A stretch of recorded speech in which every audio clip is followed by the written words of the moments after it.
Welcome back to Good Things Utah. Leprechauns are arriving tomorrow for St. Patrick's Day, and Maggie Faber with Magpie Sweets and Eats is here to show us how to make a side dish with cabbage. Now, this is something I didn't know cabbage could be so incredible. Yes. A lot of people are used to coleslaw, and that's how they think of cabbage, or I don't know, maybe some people do the roasted cabbage, the stuffed cabbage. Yes. I know that's a thing, but it is a great like roasting vegetable. It's something that brings out a lot of sweetness, and it's tender and delicious and soaks up flavors. So you're telling me we're making cabbage gratin today, and this is a wonderful side dish for tomorrow. Yes. Okay, how do we do this? The smells are amazing. Alrighty, you're getting started with one of my all-time favorite smells. Any type of fat. I'm using butter today, olive oil, avocado oil, even coconut oil is a great option too. And we've got some finely diced shallots in here. You could substitute onions or leeks.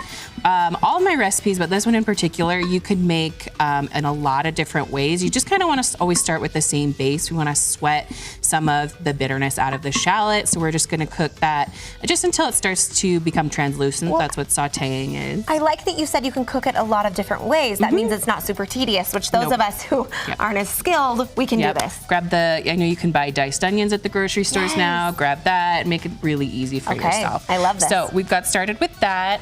To that, after the onions get a head start, I'm gonna add chopped thyme and rosemary and some fresh garlic. And you know what they say, measure garlic with your heart. You know, kind of as much or as little as you want. I like that. So the garlic and the herbs are gonna cook really fast. So that's why we add them later, because we don't want them to get burned. So, but we wanna cook them until they start to get fragrant, and that really only takes like 30 seconds. It takes hardly any time. So not even a minute, that's quick. Really fast.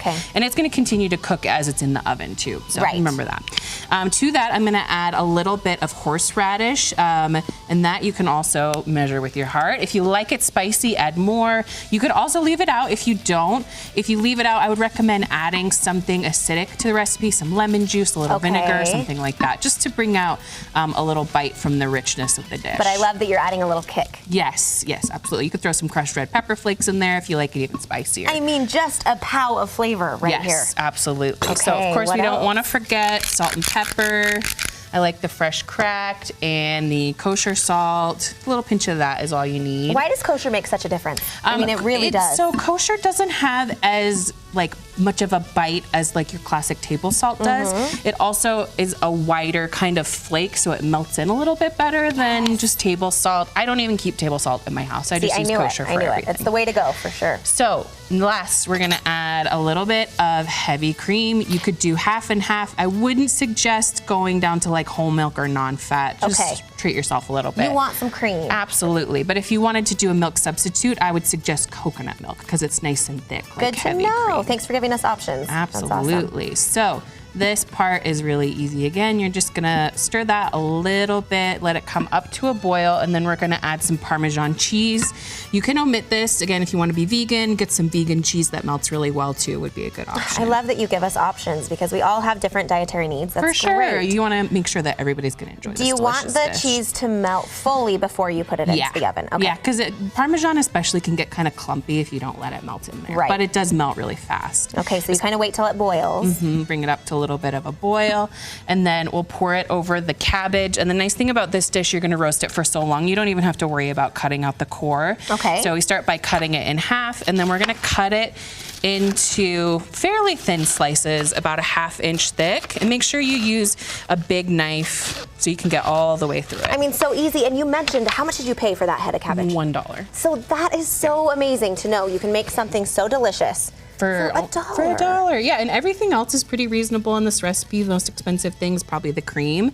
And then you want to arrange it however you like. You want it to look pretty, right? I like it like that. And if I have any little extra bits, I just like to sprinkle those on top. A little bit of extra texture. Those will brown really nicely in the oven. And then I'm going to finish off just by seasoning the cabbage itself, because you want to make sure that that gets its flavor enhanced as well. Right, and pepper. Look at that pepper grinder. This is from Sur La Table. Absolutely buy it. That's they have must-have. a different version now that goes back and forth a little easier. Yeah.